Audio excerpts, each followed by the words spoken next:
안녕하세요. 지극히 사적인 책 읽기의 똑서입니다. 안녕하세요. 똑똑입니다. 네, 오늘은 똑똑님이 7장과 8장 해주시죠. 네. 저희 총균세 계속 읽고 있어요. 열심히 한 장 한 장 읽고 있는데, 오늘은 두 장 한꺼번에 제가 같이 읽어보도록 하겠습니다.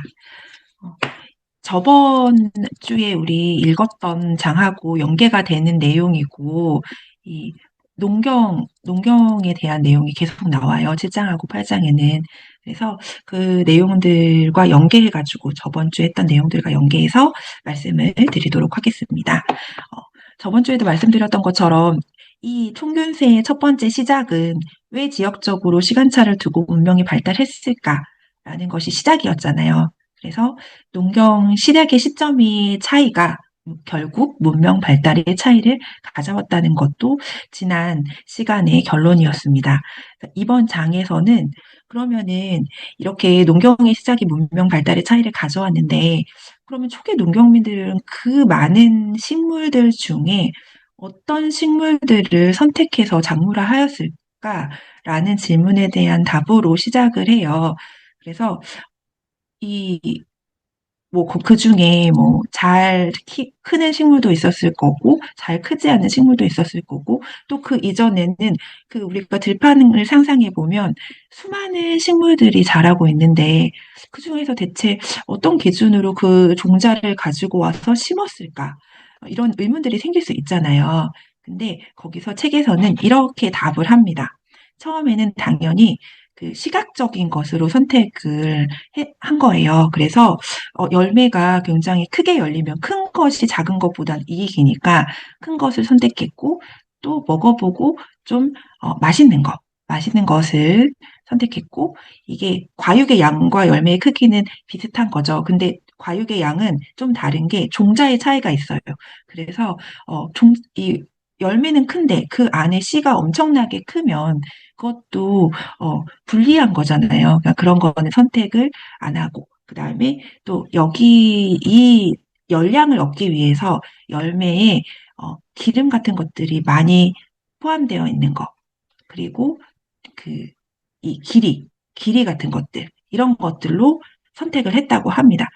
처음에 그런 기준으로 선택을 했다가 두 번째는 돌연변이 개량에 의해서 발전을 했다고 하는데, 이거는 완두콩 같은 거를 생각해 보면 이해할 수 있을 것 같아요.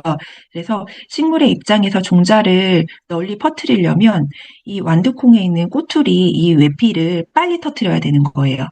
근데 인간의 입장에서 완두콩을 봤을 때는 이 꼬투리에 있는 콩이 빨리 터지면 불리해요. 왜냐하면 꼬투리째로 수확해야지 빨리 수확할 수 있고 많이 수확할 수 있고 많이 먹을 수가 있잖아요. 그래서 인간은 이 완두콩 중에 꼬투리가 빨리 터지지 않는 종자를 선택해서 심었던 거예요. 그런 식으로 밀과 보리도 마찬가지거든요. 밀과 보리도 이 줄기에 이 달려 있는 게 돌연변이 개량종인 거죠. 식물의 입장에서 밀과 보리가 빨리 종자를 번식시키려면 줄기에서 빨리 떨어져야 돼요. 근데 밀과 보리는 엄청 조그맣잖아요. 근데 조그만데 그게 빨리 터지는 거는 인간한테는 되게 불리한 거고, 그 중에 수많은 밀과 보리의 종이 들판에 펼쳐져 있다면 그 중에 줄기에 달려 있는 종의 돌연변이 개량종을 인간에게 유리하니까 인간은 그 종을 선택해서 심었다는 거죠. 그래서 결국은 어, 이 종자 분산의 기법이나 이 발화 억제물 같은 거는 외피, 종자 외의 외피거든요. 아까 말씀드렸던 외피. 그리고 생식 행태 같은 거는 그 자화수분, 암수가 똑같은 식물에 있는 형태. 그러니까 어쨌든 인간은 인간에게 유리한 형태의 작물을 야생종에서 선택해서 갖다가 심기 시작했던 거예요. 근데 여기서 말하고자 하는 마지막 결론이 이런 거죠. 어, 인간은 선택을 통해서 식물을 진화시켰는데, 여기서 처음에는 이런 식으로 그냥 선택해서 심었단 말이에요. 근데 이 종자는 경쟁을 한다고 했잖아요. 그러니까 경쟁을 했는데, 이 인간이 선택해서 심은 이후에는 이 작물화 환경에서 유리한 조건으로 진화했다는 얘기는 결국은 자연환경에서는 종자의 크기가 큰 것이 진화하기가 유리했는데 이 작물화된 환경, 이런 밭 같은 데서는 작물화 환경에 유리한 조건이란 건 종자가 작아야지 잘 퍼지는 거예요. 그러니까 선택 후에는 결국은 이 농경에 유리한 쪽으로 식물이 또 진화를 선택해가지고 계속 식물의 진화가 이루어졌다라는 것이 이 장에서 이야기하고 있는 내용이거든요. 그리고 계속해서 또 질문을 하기 시작합니다. 이 책은 계속 이런 형식이에요. 아, 이거는 왜 이랬을까? 아, 이거는 이래서 이래요. 이런 식으로 질문하고 답을 하는 형태로 계속 이어지더라고요. 그래서 그렇다면 이런 식으로 인간이 계속 작물화해서 선택적으로 식물의 진화를 일으켰는데 그러면 어쨌든 기후적으로는 비옥한 지역이 여기저기 다 있을 텐데 비옥한 지역임에도 불구하고 농업이 독립적으로 시작되지 못한 지역이 있는데 그 이유는 뭘까라는 질문을 해요. 근데 여기서 가장 포인트가 나옵니다. 첫 번째가 각 지역의 사람들의 문제다라는 답이 하나 있고, 두 번째는 야생식물이 문제다라는 답이 하나 있어요. 근데 결국 여기서 얘기하는 거는 사람의 문제는 아니라는 것이 이 저자가 얘기하고 싶은 이야기인 거잖아요. 이 백인들이 결국 원주민들을 침략해서 우리가 너희들을 발달하게 했어라는 것에 대한 반박인 거잖아요. 이 춘균세의 어떤 내용들은. 그래서 결국은 사람들의 문제는 아니었다라는 것이 계속 얘기를 나오고 있고 결국은 야생식물의 종의 문제라는 이야기가 계속 여기서 말하는 결론인 것입니다. 그래서 비옥한 지역임에도 농업이 독립적으로 시작되지 못한 지역은 어, 이 유리한 야생식물의 종이 없었다는 거죠. 그래서 우리가 생각하기에 굉장히 많은 야생식물, 우리가 먹을 수 있는 야생 종이 많았을 것처럼 생각이 되지만 현대에서 먹는 농작물의 80%는 12종에 불과하다는 거예요. 그래서 농업이 독립적으로 시작되지 못한 지역에서는 이 밀과 옥수수, 보리와 같은 어쨌든 인간에게 유리한 작물이 없었다는 거죠. 그러면 근데 또 이런 질문을 또 하는 거예요. 그러면 이런 야생식물이 있었음에도 작물화를 빨리 하지 못한 경우는 대체 그럼 뭐야? 어떻게 설명할 거야? 라는 것에서 이게 세 지역을 비교해서 이야기를 하는 것이 계속 이어집니다. 우리가 저번 주에 비옥한 초성달 지대에서 농경이 많이 발달했다. 이런 내용을 같이 읽었잖아요. 그리고 아무래도 비옥한 초성달 지대에서 빨리 농경이 시작됐고, 그 다음에 뉴기니, 미국 동부 이런 순으로 이제 농경이 시작됐다. 그리고 뉴기니 같은 경우는 실제로 시작된 시점이 굉장히 아직 확실하지 않다고 이야기를 했어요. 그래서 그러면 왜 비옥한 초수달지대에서만 빨리 농경이 시작됐을까라는 여러 가지 이유를 말을 합니다. 첫 번째는 기후예요. 이거는 우리가 첫 번째 시간에도 얘기를 했었던 것 같아요. 이 공유가 살기 굉장히 유리한 기후다. 비옥한 초수달지대는. 근데 실은 기후에 대해서는 육인이나 미국 동부도 크게 차이는 없어요. 물론 지중해성 기후가 전반적인 지중해성 기후가 비옥한 초승달지대이지만 미국 동부도 지중해성 기후가 있는 지역이 있고 유기니도 열대 지방이지만 농작물이 잘 자랄 수 있는 기후인 거예요. 기후에서는 별 차이가 없습니다. 근데 여기서 가장 중요한 차이는 이거였어요.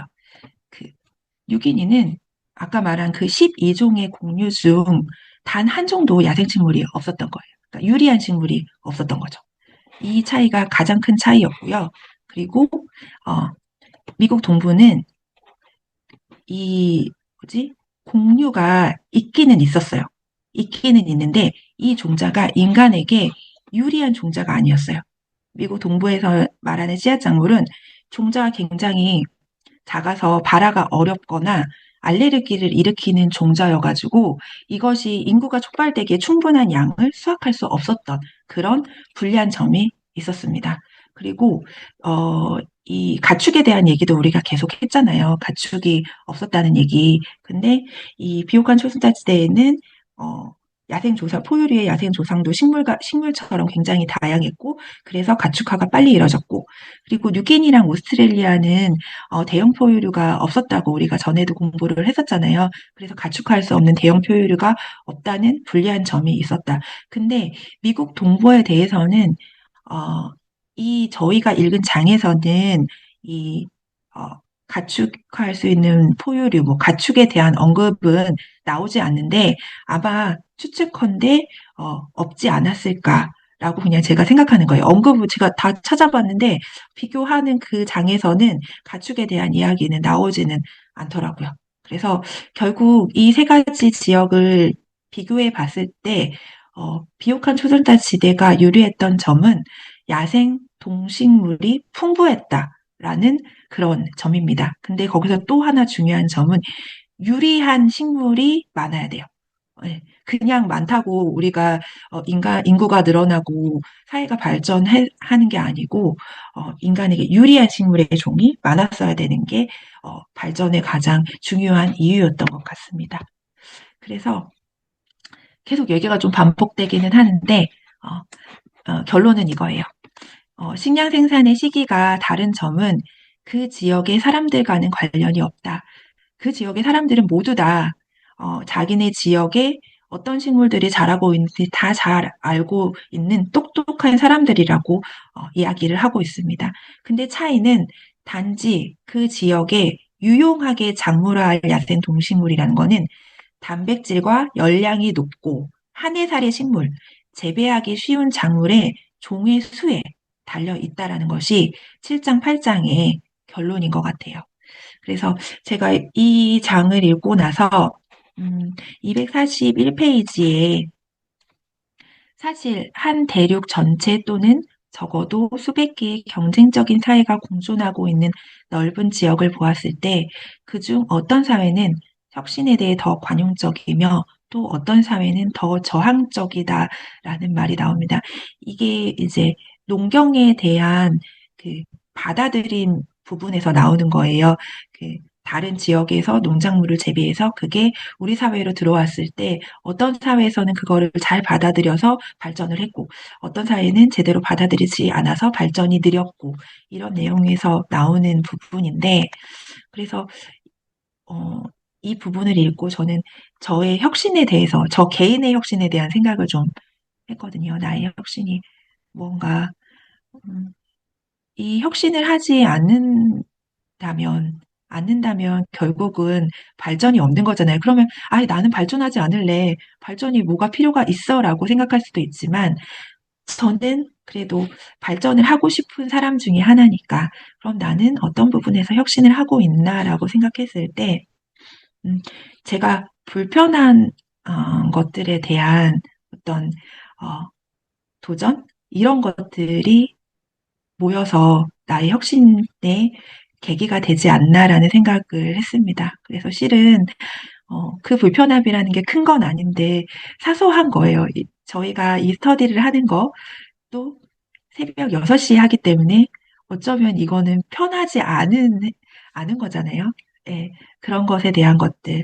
그리고 또 제가 얼마 전에 시작한 또 자기 계발서를 읽는 모임도 제가 자기 계발서 읽는 거를 그다지 좋아하지 않는 사람 중에 하나인데 그것도 저 개인적으로는 혁신이거든요. 아, 그런 것도 한번 해보고. 그리고 음, 또 처음에 제가 올해 또 우리 똑서님 덕분에 독서 모임을 시작하게 된 것도 그것도 제가 참여자였는데 또 리더로 두려운 마음, 불편한 마음이 있었는데 그걸 하는 것도 혁신이고 근데 지금 얼마 안 됐지만 돌이켜서 생각해 보면 그런 혁신이 처음에는 불편했지만 시간이 지나면 또 편안해진다라는 거예요. 그래서 이게 작게는 나의 개인이지만 또 사회 국가적으로 봤을 때는 이게 또 다른 어떤 혁신들이 계속 지금 이루어지고 있는 상황이잖아요. 그러니까 이런 것들이 다 모여서 어떠한 큰 변화들이 계속 일으켜 가면서 또, 이 전체적인 아주 혁신적인, 우리가 말하는 정말 혁신, 커다란 혁신이 또 일어나는구나, 이런 생각을 해서 이 저번 주에 똑선이 말씀하셨던 이 책이 왜 좋은가 생각을 하게 해서 좋다는 말씀하셨잖아요. 그래서 그런 면에서 참 좋은 책이다라는 생각을 다시 한번 하게 됐었던 장입니다. 네, 저는 여기까지입니다. 네, 감사합니다. 저는 그 7장 읽을 때, 돌연변이에 대해서 다시 한번 생각해 보게 되더라고요. 네, 맞아요. 음, 우리가 돌연변이라고 하면 약간 사회적으로 좀 부적응하게 되는 약한 이런 생물이라고 생각할 수도 있는데, 우리가 결국 인간이 선택한 거는 돌연변이었다는 거죠. 그래서 맞아요. 이걸 다시 네. 한번 생각하게 되더라고요. 그리고 코스모스가 갑자기 생각났어요. 칼 세이건의 코스모스. 코스모스에도 어, 이 내용이 있었는데 한번 다시 찾아봤어요. 그때 또 똑같은 얘기를 하더라고요. 우리 인간은 인간한테 바람직하다고 생각되는 동물과 식물을 인위적으로 선택해서 작물화하고 가축화했다는 거예요. 그 코스모스에서 예로 든 게 이제 젖소. 원래 젖소가 그렇게 우유 생산량이 많지 않았는데 돌연변이가 나타난 거죠. 젖의 양이 많은 소가.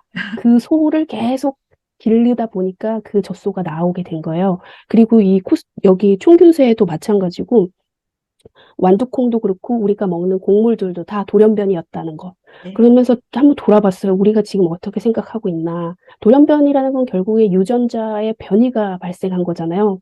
근데 우리는 자연적으로 유전자 변이가 된 것을 선택하면서 살아온 인간임에도 불구하고 인간이 인위적으로 만든 유전자 변이된 작물 이런 것을 되게 거부하는 잖아요. 그래서 그거에 대해서 한번 생각하게 되더라고요. 모순인가?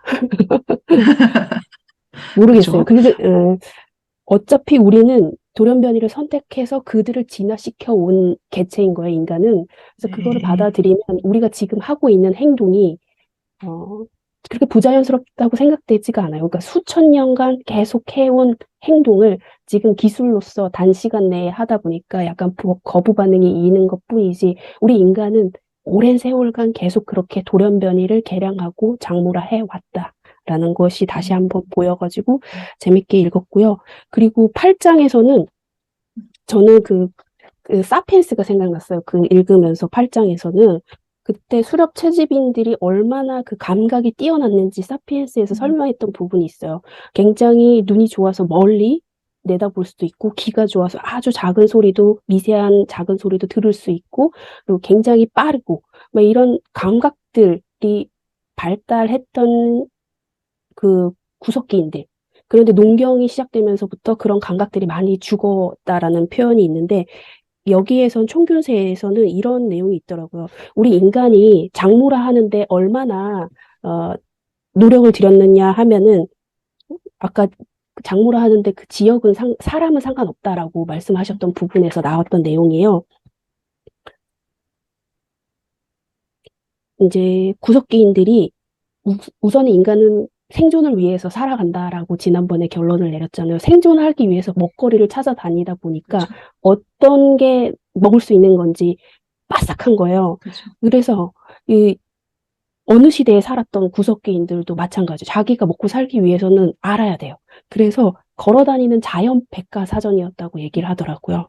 자연 백과사전이었다 보니까 몇 천여 종의, 몇 천 종의 있던 맞아요. 식물들도 다 가려낼 수도 있고, 그게 우리가 먹을 수 있는 건지도 알 수 있었던 거예요. 그리고 그들이 이제 살았던 그 유적지를 파보니까 그 탄화된 종자들이 나오는데 그게 무려 157종이 나왔대요. 그래서 거기에 157종을 모두 조사를 해보니까 다 인간에게 바람직한, 유익한 종들이었던 거죠. 먹을 수 있거나 또 독소가 있어도 금방 제거해서 먹을 수 있거나 그리고 염료나 약품의 공급원으로 쓰였던 것들이에요. 그러니까 이만큼 인간들이 157종을 모았다는 건 닥치는 대로 모은 게 아니라 나한테 유리한 거를 찾아서 갖고 왔다는 거예요. 그것만 해도 저는 그 당시 구석기인들이 정말 걸어다니는 자연 백과사전이 맞구나. 그 과정을 통해 가지고 작물화 될 식물을 골라냈고, 그리고 그 중에서도 또 돌연변이를 일으킨 거를 또 개량해 가지고 수천 년 동안 우리가 먹거리를 생산해 냈구나라는 생각이 들면서